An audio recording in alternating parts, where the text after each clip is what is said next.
अस्सलाम वालेकुम नाज़रीन, नुक्ता में खुशामदीद। नाज़रीन, वैसे तो आप हमारे चैनल पर तारीखी हवालों से और मुस्तनद हवालों से मालूमात देखते रहते हैं, लेकिन हमारी आज की ये वीडियो अपने आप में एक नहायत मुनफरिद और शानदार वीडियो है, क्योंकि इसमें जो मालूमात हम आपको देने जा रहे हैं वो किसी बादशाह, किसी मलका, किसी वजीर, किसी तख्तनशी की तगोदो करते नन्हे शहजादे या किसी बासर शहजादी की नहीं, बल्कि जज्बा ईमानी से लबरेज चंद मुट्ठी भर मुसलमानों की एक ऐसी जमात की है जिसका मकसद तख्त और ताज नहीं बल्कि इस्लामी तालीमात के मुताबिक इंसानियत की खिदमत करना था। खिदमत भी ऐसी कि नाम और शनाख्त तक ना जाहिर की जाती। ये जमात कौन थी? इस जमात का नाम, मरकज़ और किरदार क्या था? इनमें ऐसी क्या शानदार खूबियाँ थीं कि वक्त का बादशाह भी उनका जवाब देता और उनके एहतसाब से डरता था। इस मुट्ठी भर जमात का इंटेलिजेंस नेटवर्क कैसे काम करता था? इंसानी फलाह के लिए पैसे कहाँ से आते थे? सलीबी इनके नाम से क्यों थर थर कांपने लगते?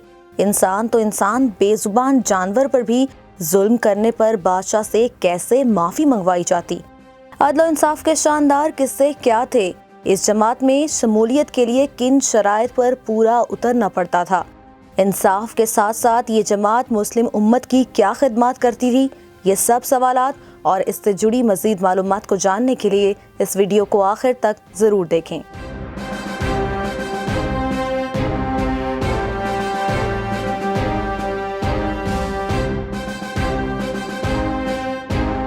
नाज़रीन, हम जिस चंद अफराद पर मुश्तमिल मुजाहिदीन के दस्ते की बात कर रहे हैं उसका नाम गाजी इखवान था। ये सल्जोक सल्तनत में मुजाहिदीन का एक ऐसा गुरीला दस्ता था जो गाजी इखवान के नाम से शोहरत रखता था।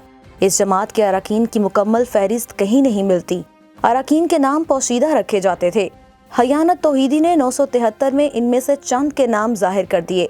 हयान उस दौर के एक मुमताज़ फाजिल हैं और इखवानुस सफ़ा के बाज़ अरकान उनके दोस्त थे। हयान ने जो नाम बताए उनमें अल-मुक़्तसी, अबू अल हसन अली बिन हारून और ज़ैद बिन रफ़ाआ शामिल हैं।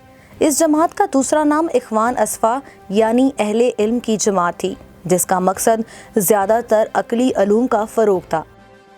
नाज़रीन, ये जमात उम्र के लिहाज से 4 तबक़ात पर मुश्तमिल थी। पहला तबका 15 से 30 साल के दरमियान उम्र के नौजवानों पर मुश्तमिल था। दूसरे तबके में 30 से 40 साल के लोग शामिल थे। 40 से 50 साल के अफराद तीसरे तबके में और 50 साल से ज़ायद उम्र के अहले इल्म चौथे तबके में शुमार किए जाते थे। नाज़रीन, ये जमात खुफिया मजालिस कराती थी जिनमें बहस व तज़किरे किए जाते थे। इन मजालिस और इल्मी महाफिल का मकसद था कि मुसलमान अलूम अक़लिया की तरफ मतवज्जो हों और अक़ली अलूम की इस रवायत से रूगर्दानी ना करें जिसे कुरान ने कायम किया था, जिसे अलकंदी, फाराबी और इब्ने सीना ने परवान चढ़ाया था। ये मजालिस इसीलिए भी करवाई जाती थीं कि कारकुनान में उनकी उम्र और इस्तादाद के लिहाज से मुताले और तहकीक का काम तफवीज़ किया जा सके। नाज़रीन, ये एक ऐसी जमात थी जो अपने बजट प्लानिंग्स और तमाम मामलात में खुद मुख्तार ग्रुप थी, हत्ता कि ये बादशाह वक्त को भी जवाब दे ना थी कि इनके पास ये पैसा कहाँ से आया और ये इसको कहाँ कहाँ खर्च करते हैं। गाजी इखवान के ठिकाने मौजूदा दौर के इंटेलिजेंस एजेंसियों के सेफ हाउसेस की तरह खुफिया होते थे। किसी को नहीं मालूम होता था कि ये कहाँ से ऑपरेट होते हैं। अल-फारूक की लिखी गई तारीखी किताब on the ethics of brethren of purity के मुताबिक इस जमात ने दारुल खलाफा बगदाद से दूर बसरे को अपनी सरगर्मियों का मरकज़ बनाया हुआ था। नाज़रीन, गाजी इखवान का मिशन तब की दुनिया में कमज़ोर और ज़ईफ़ मुसलमानों की मदद करना और दिफा करना था। ये किसी भी फरेब नादार पर किसी बादशाह को जुल्म ना करने देते। जैसा कि हम आपको बता चुके हैं कि इस जमात का ताल्लुक सल्जूकी दौर से था, तो नाज़रीन, सल्जूकी अहद में गाजी इखवान के कारनामे ज़ुबान ज़द-ए-आम और ख़ास थे, जबकि उनके बुलंद हौसलों से सलीबी भी थर थर कांपते थे और कह लें कि सलीबियों पर उनका खौफ सवार था। उनके खौफ से कोई बादशाह भी किसी गरीब पर जुल्म करने से पहले एक बार ज़रूर सोचता।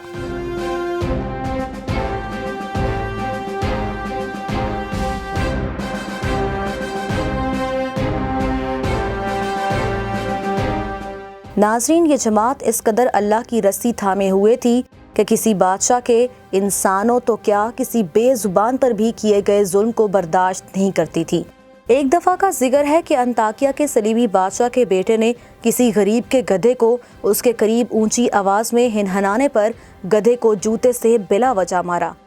ناظرین، اس چھوٹی سی جماعت کا نیٹ ورک 10ویں صدی میں محض چند لوگوں پر مشتمل ہونے کے باوجود اتنا متحرک تھا کہ اس بات کی خبر غازی اخوان تک پہنچ گئی، جس کے بعد غازی اخوان کی اس جماعت نے صلیبی بادشاہ کو مجبور کیا کہ وہ سرعام غریب سے معافی مانگے۔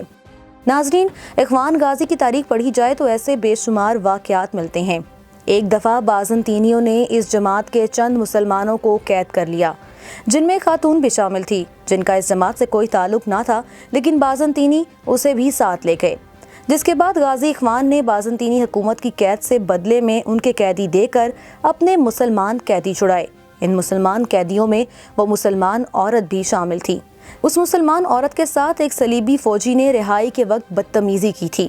اس مسلمان خاتون نے غازی اخوان کے کارکنان کو شکایت کر دی۔ چند دن بعد غازی اخوان نے بازنطینیوں کے کئی نامور افراد کو قیدی بنا لیا۔ جب بازنطینی حکومت نے قیدیوں کی رہائی کے لیے رابطہ کیا تو غازی اخوان نے ایک انوکھی شرط ان کے سامنے رکھ دی۔ غازی اخوان نے اس مسلم عورت کی جوتی بازنطینی حکومت کے پاس بھیجی اور یہ شرط رکھی کہ یہ جوتی تم تخت شاہی پر رکھ کر پیش کرو گے۔ اس جوتے کے بدلے میں ہم تمہارے قیدیوں کو رہائی دے دیں گے۔ چونکہ قیدیوں میں بازنطینی بادشاہوں کے مقربین اور اہم شخصیات بھی شامل تھیں، لہٰذا کچھ پس و پیش کے بعد وہ تیار ہو گئے۔ چنانچہ چشم فلک نے یہ منظر بھی دیکھا کہ بازنطینی بادشاہ کی مسند پر ایک مسلم عورت کی جوتی تھی اور ایک مسلمان عورت کی جوتی کے بدلے صلیبیوں کی اہم شخصیات کو رہا کیا گیا، اور اس پر مورخ نے جو دیکھا وہی لکھا۔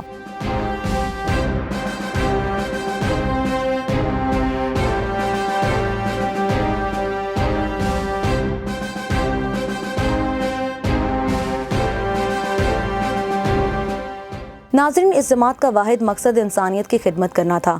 غازی اخوان میں شمولیت کے لیے حافظ قرآن ہونا شرط تھی۔ ان کا لباس اور چال ڈھال بالکل الگ تھی۔ یہ راتوں کو جاگ کر تہجد پڑھتے اور قرآن مجید بھی پڑھتے۔ تاہم ان میں کون کون لوگ تھے، یہ کتنے افراد کی جماعت تھی، یہ آج تک کسی کو معلوم نہ ہو سکا۔ یہ لوگ عزت سے جیے، مسلم عزتوں کو بچاتے ہوئے جیے اور گمنامی میں زندگی گزارتے رہے۔ ناظرین، اب دیکھنا یہ ہے کہ سلجوق سلطنت پر بنائے گئے ترکش ڈرامہ سیریز یعنی اس بویوک سلجوقلوں میں مسلمانوں کی اس عظیم جماعت کا ذکر آتا ہے یا ہمیشہ کی طرح بزداق تاریخ سے منہ موڑنے کی روایت برقرار رکھتے ہیں۔ کیا آپ اس عظیم اور منظم مسلم جماعت کی عکاسی ڈرامے میں دیکھنا چاہتے ہیں تو کمنٹ سیکشن میں اپنی آراء سے ہمیں ضرور آگاہ کریں، اور اگر آپ اس جماعت کے بارے میں کچھ جانتے ہیں تو وہ بھی کمنٹ سیکشن میں ضرور لکھیں تاکہ ہم میں سے کوئی بھی اس عظیم جماعت کی کاوشوں سے محروم نہ رہ سکے۔